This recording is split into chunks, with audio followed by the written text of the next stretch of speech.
बृहस्पतिवार व्रत कथा। प्राचीन समय की बात है। भारत में एक राजा राज्य करता था। वह बड़ा प्रतापी तथा दानी था। वह नित्य प्रति मंदिर में भगवत दर्शन करने जाता था। वह ब्राह्मण और गुरु की सेवा किया करता था। उसके द्वार से कोई भी याचक निराश होकर नहीं लौटता था। वह प्रत्येक गुरुवार को व्रत रखता एवं पूजन करता था। हर दिन गरीबों की सहायता करता था। परंतु यह सब बातें उसकी रानी को अच्छी नहीं लगती थी। वह न व्रत करती और न किसी को एक भी पैसा दान में देती थी। वह राजा से भी ऐसा करने को मना किया करती थी। एक समय की बात है कि राजा शिकार खेलने वन को चले गए। घर पर रानी और दासी थीं। उस समय भगवान बृहस्पति देव साधु का रूप धारण कर राजा के दरवाजे पर भिक्षा मांगने आए। साधु ने रानी से भिक्षा मांगी तो वह कहने लगी, हे साधु महाराज, मैं इस दान और पुण्य से तंग आ गई हूँ। इस कार्य के लिए तो मेरे पतिदेव ही बहुत हैं। अब आप ऐसी कृपा करें कि सारा धन नष्ट हो जाए तथा मैं आराम से रह सकूं। साधु रूपी बृहस्पति देव ने कहा, हे देवी, तुम बड़ी विचित्र हो। संतान और धन से कोई दुखी नहीं होता, इसको सभी चाहते हैं। पापी भी पुत्र और धन की इच्छा करता है। अगर तुम्हारे पास धन अधिक है तो भूखे मनुष्यों को भोजन कराओ, प्याऊ लगवाओ, ब्राह्मणों को दान दो, धर्मशालाएं बनवाओ, कुंवारी कन्याओं का विवाह कराओ, साथ ही यज्ञ आदि करो। इस प्रकार के कर्मों से आपके कुल का और आपका नाम परलोक में भी सार्थक होगा एवं तुम्हें भी स्वर्ग की प्राप्ति होगी। परंतु रानी की साधु की इन बातों से खुश नहीं हुई। उसने कहा, हे साधु महाराज, मुझे ऐसे धन की आवश्यकता नहीं जिसको मैं अन्य लोगों को दान देती फिरूं तथा जिसको रखने और संभालने में ही सारा समय नष्ट हो जाए। साधु ने कहा, हे देवी, यदि तुम्हारी ऐसी इच्छा है तो जैसा मैं तुम्हें बताता हूँ तुम वैसा ही करना।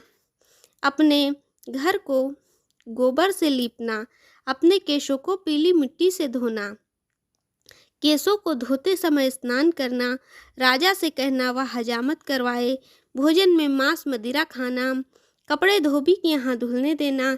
इस प्रकार 7 बृहस्पतिवार करने से तुम्हारा सारा धन नष्ट हो जाएगा।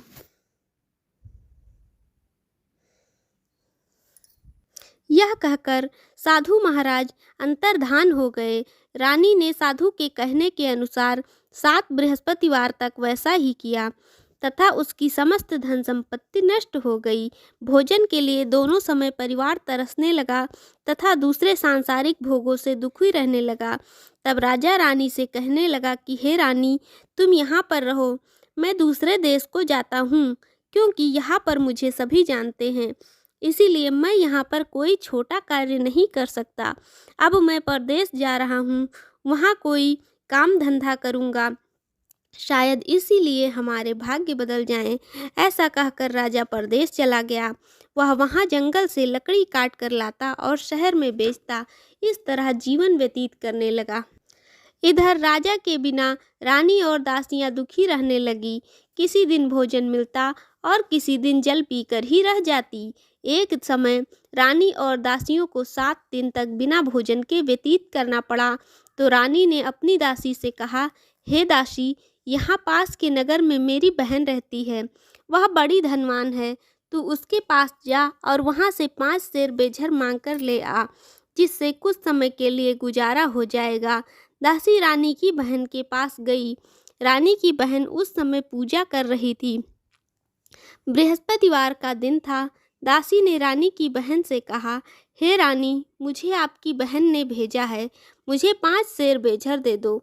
दासी ने यह बात अनेक बार कही, परंतु रानी की बहन ने कोई उत्तर नहीं दिया, क्योंकि वह उस समय बृहस्पतिवार की कथा सुन रही थी। जब दासी को रानी की बहन से कोई उत्तर नहीं मिला तो वह बहुत दुखी हुई। उसे क्रोध भी आया। वह लौटकर रानी से बोली, हे रानी, आपकी बहन बहुत ही घमंडी है। वह छोटे लोगों से बात भी नहीं करती। मैंने उससे कहा तो उसने कोई उत्तर नहीं दिया। मैं वापस चली आई। रानी बोली, हे दासी, इसमें उसका कोई दोष नहीं है। जब बुरे दिन आते हैं तब कोई सहारा नहीं देता। अच्छे बुरे का पता तो विपत्ति में ही लगता है। जो ईश्वर की इच्छा होगी वही होगा। उधर रानी की बहन ने सोचा कि मेरे बहन की दासी आई थी, परंतु मैं उससे नहीं बोली, इससे वह बहुत दुखी हुई होगी। अतः कथा सुन और विष्णु भगवान का पूजन समाप्त कर वह अपनी बहन के घर आई और कहने लगी, हे बहन, मैं बृहस्पतिवार का व्रत कर रही थी। तुम्हारी दासी हमारे घर गई थी, परंतु जब तक कथा होती है तब तक हम लोग ना उठते हैं और ना ही बोलते हैं, इसीलिए मैं नहीं बोली। कहो दासी, क्यों गई थी? रानी बोली, बहन, हमारे घर में अनाज नहीं था। वैसे तुमसे कोई बात छिपी नहीं है, इस कारण मैंने दासी को तुम्हारे पास 5 सेर बेझर लेने के लिए भेजा था। रानी की बहन बोली, बहन देखो, बृहस्पतिवार भगवान सबकी मनोकामना पूर्ण करते हैं। देखो, शायद तुम्हारे घर में ही अनाज रखा हो। यह सुनकर दासी के घर के अंदर गई तो वहाँ उसे एक घड़ा बेझर का भरा मिल गया। उसे बड़ी हैरानी हुई। उसने बाहर आकर रानी को बताया। दासी अपनी रानी से कहने लगी, हे रानी, देखो, वैसे हमको जब अन्न नहीं मिलता तो हम रोज ही व्रत करते हैं। अगर इनसे व्रत की विधि और कथा पूछ ली जाए तो उसे हम भी कर लिया करेंगे। दासी के कहने पर रानी ने अपनी बहन से बृहस्पतिवार व्रत के बारे में पूछा। उसकी बहन ने बताया, हे रानी बहन, बृहस्पतिवार को सूर्योदय से पूर्व उठकर स्नान करके बृहस्पतिवार का व्रत करना चाहिए, लेकिन उस दिन सिर नहीं धोना चाहिए। बृहस्पतिवार के व्रत में चने की दाल और मुनक्कों से विष्णु भगवान का केले के वृक्ष की जड़ से पूजन करें तथा दीपक जलावें। उस दिन एक ही समय भोजन करें। भोजन पीले खाद्य पदार्थ का करें तथा कथा सुने। इस प्रकार करने से गुरु भगवान प्रसन्न होते हैं, अन्न पुत्र धन देते हैं। इस तरह व्रत और पूजन की विधि बताकर रानी की बहन अपने घर लौट गई। रानी और दासी ने दोनों ने निश्चय किया कि वे बृहस्पति भगवान का पूजन जरूर करेंगी। 7 दिन बाद जब बृहस्पतिवार आया तो उन्होंने व्रत रखा। घुड़साल में जाकर चना और गुड़ बीन लाई तथा उसकी दाल से केले की जड़ में विष्णु भगवान का पूजन किया। अब भोजन कहाँ से आए? दोनों बड़ी दुखी हुईं, परंतु उन्होंने व्रत किया था, इस कारण बृहस्पति देव भगवान प्रसन्न थे। वे एक साधारण व्यक्ति के रूप में 2 थालों में सुंदर पीला भोजन लेकर आए और दासी को देखकर बोले, हे दासी, यह भोजन तुम्हारे और रानी के लिए है, इसे तुम दोनों करना। दासी भोजन पाकर बड़ी प्रसन्न हुई और रानी से बोली, रानी जी, भोजन कर लो। दासी ने कहा, वह व्यक्ति हम दोनों के लिए 2 थालों में भोजन दे गया है, इसीलिए मैं और आप दोनों साथ साथ ही भोजन करेंगे। फिर दोनों ने गुरु भगवान को नमस्कार कर भोजन प्रारंभ किया। उसके बाद वे प्रत्येक बृहस्पतिवार को गुरु भगवान का व्रत और पूजन करने लगीं। बृहस्पति भगवान की कृपा से उनके पास धन हो गया, परंतु रानी फिर पहले की तरह आलस्य करने लगी। तब दासी बोली, देखो रानी, तुम पहले भी इस प्रकार आलस्य करती थी। तुम्हें धन के रखने में कष्ट होता था, इस कारण सभी धन नष्ट हो गया। अब गुरु भगवान की कृपा से धन मिला है तो फिर तुम्हें आलस्य होता है। बड़ी मुसीबतों के बाद हमने यह धन पाया है, इसीलिए हमें दान पुण्य करना चाहिए। तुम भूखे मनुष्यों को भोजन कराओ, मंदिरों में दान दो, कुआं, तालाब, बावड़ी आदि का निर्माण करवाओ, जिससे तुम्हारे कुल का यश बढ़े तथा स्वर्ग प्राप्त हो। दासी की बात मानकर रानी ने इस प्रकार के कर्म करने प्रारंभ किए, जिससे उनका काफ़ी यश फैलने लगा। एक दिन रानी और दासी आपस में विचार करने लगीं कि न जाने राजा किस दशा में होंगे, उनकी कोई खोज खबर नहीं है। गुरु भगवान से उन्होंने प्रार्थना की और भगवान ने रात्रि में राजा को स्वप्न में कहा, हे राजा, उठ, तेरी रानी तुझको याद करती है, अब अपने देश को लौट जा। राजा प्रातःकाल उठकर जंगल से लकड़ियां काट कर लाने के लिए जंगल की ओर चल पड़ा। जंगल से गुजरते हुए वह सोचने लगा, रानी की गलती से कितने दुख भोगने पड़े। राजपाट छोड़कर उसे जंगल में आकर रहना पड़ा। जंगल से लकड़ियां काटकर उन्हें बेचकर गुजारा करना पड़ा। उसी समय उस जंगल में बृहस्पति देव एक साधु का रूप धारण कर आए और राजा के पास आकर बोले, हे लकड़हारे, तुम इस सुनसान जंगल में किस चिंता में बैठे हो, मुझे बतलाओ। यह सुन राजा के नेत्रों में जल भर आया और साधु की वंदना कर बोला, हे प्रभु, आप सब कुछ जानने वाले हैं। इतना कहकर राजा ने साधु को अपनी संपूर्ण कहानी सुना दी। महात्मा तो स्वभाव से ही दयालु होते हैं। वे राजा से बोले, हे राजा, तुम्हारी पत्नी ने बृहस्पति देव के प्रति अपराध किया था, जिसके कारण तुम्हारी यह दशा हुई। अब तुम किसी प्रकार की चिंता मत करो, भगवान तुम्हें पहले से अधिक धन देंगे। देखो, तुम्हारी पत्नी ने बृहस्पतिवार का व्रत करना प्रारंभ कर दिया है।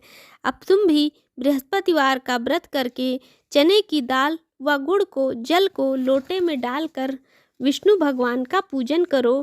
फिर कथा कहो या सुनो, भगवान तुम्हारी सब कामनाओं को पूर्ण करेंगे।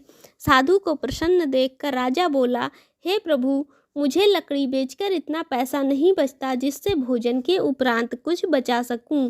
फिर मैं बृहस्पतिवार की कौन सी कहानी कहूं या सुनूं, वह मुझको मालूम नहीं है। साधु ने कहा, हे राजा, तुम किसी बात की चिंता मत करो। बृहस्पतिवार के दिन तुम रोजाना की तरह लकड़ियां लेकर शहर में जाओ। तुम्हें रोज से दुगना धन प्राप्त होगा तथा बृहस्पतिवार की पूजा का सामान भी आ जाएगा। लकड़हारा बने राजा ने उस साधु भगवान से बृहस्पति देव की कथा का यह सुनकर बृहस्पतिवार का व्रत करना प्रारंभ किया, परंतु अगले बृहस्पतिवार को कामकाज में अधिक व्यस्त रहने के कारण उसने भगवान बृहस्पति का व्रत नहीं किया। भगवान बृहस्पति देव लकड़हारे से क्रोधित हो गए और उसे भूल की सजा दी। उस दिन नगर के राजा ने नगर में घोषणा करके सबको सूचित किया कि प्रत्येक नागरिक मेरे महल में भोजन करने आए। जो नहीं आएगा उसे फांसी की सजा दी जाएगी। लकड़हारा बने राजा ने उस नगर के राजा की घोषणा तो सुनी, लेकिन जंगल से लकड़ी काट कर लाने और उन्हें बेचने में देर हो जाने के कारण वह समय पर महल में भोजन करने नहीं जा सका। अतः राजा के सैनिक लकड़हारे को पकड़कर महल में ले गए। राजा ने उसे महल के एक कक्ष में बैठा दिया। लकड़हारा अकेला उस कक्ष में भोजन कर रहा था। तभी उसने एक आश्चर्यजनक घटना घटती देखी। देखते ही देखते एक खूंटी पर रानी का हार टंगा हुआ था। वह खूंटी हार को निगल गई।